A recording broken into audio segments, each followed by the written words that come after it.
I'm Jeff Altman, the Big Game Hunter. I'm the head coach for JobSearchCoachingHQ.com. That's a site with curated information that you can watch, listen to, or read. It's going to help you find work more quickly.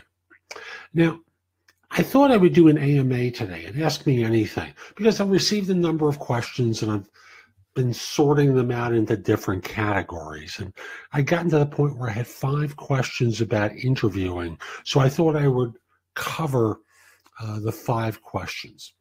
Now, some of them involve after the interview, but that's okay. It still involves interviews in one way or another. And the first one, oh, by the way, if you're interested in my coaching you, connect with me on LinkedIn at linkedin.com/IN/the Big Game Hunter. Mention that you saw this video. I just like knowing that my stuff has been helpful. And after we're connected, and you'll hear more about that at the end of the show. After we're connected, message me through LinkedIn. We'll set up a time to speak. So here's the first question. Ready? How long should I wait after the second interview? I'm assuming after the second interview to follow up. Now, you really shouldn't need to. And to explain why, at the end of the second interview, when they're asking you about questions, probably the last thing you should be asking them is, so give me a sense of your timeline for making a decision about next steps or about making an offer, or what are your next steps? So that in this way, you know how they are going to proceed. Allowing yourself to be cast adrift like this in the ocean, waiting for the raft to show up, or the life preserver, just doesn't make sense. So at the end of the interview, always ask, can you give me a sense of what your timeline is for next steps and what those steps might be? So that in this way, you know when you should be following up. If they say, we expect to have a decision by next Tuesday, great. Would it be okay if I follow up with you on Wednesday if I haven't heard back from you? Sure. Okay. So that's the way you should be handling it. Now, given that you haven't asked this question, this has obviously gone on for a while.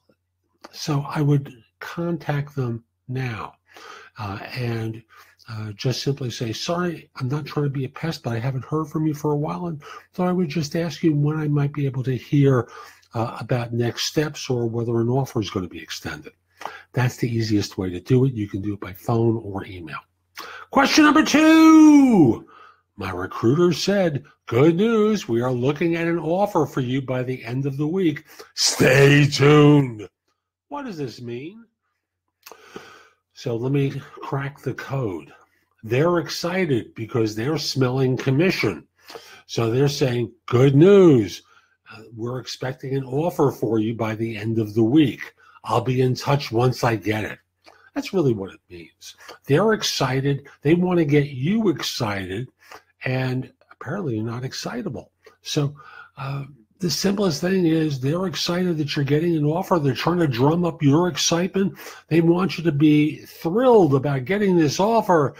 So that in this way, if the client lowballs you, by that I mean comes in with a lower number than what's been previously presented, they can feed in on the excitement and try and close you on the job. Question number 3.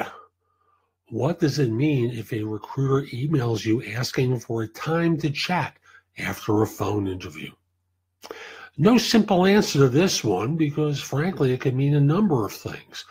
One could be, if they were not involved with the process, they may want to debrief what took place on the phone interview. It may also mean that you did well and they want to schedule you for another one. And there are lots of variations, but those tend to be the 2 major things. If they weren't involved with the interview, they want to know what your impressions were and what took place. Kind of like a contingency recruiter might do with a job applicant. And again, the other thing is they have feedback and they want to schedule you for another meeting. Question number 4. What should I expect from a final round interview with the VP of the department? Now, that's hard to answer because, frankly, we don't know what kind of work you do. So I'm going to give you a couple of generic answers. Number one, it could be the pat on the head where they look you square in the eye and they talk with you about the work, confirm that you could do it, and trying to do a character interview where they try to figure out if you have character or are a character. So that's one variation. In some types of work, the VP is just a glorified senior person who is as skilled and as technical as his or her staff. So they may want to give you the killer questions to see how you will stand up to that, as well as do all the other stuff. So it's hard to say without knowing the nature of the work that you do, but that's the general characteristics of that interview. After all, when you think of it from a VP's perspective, once you're hired, all they care about is that you do a good job and make them look good. After all, once you're on board, there are three ways they can hear about you.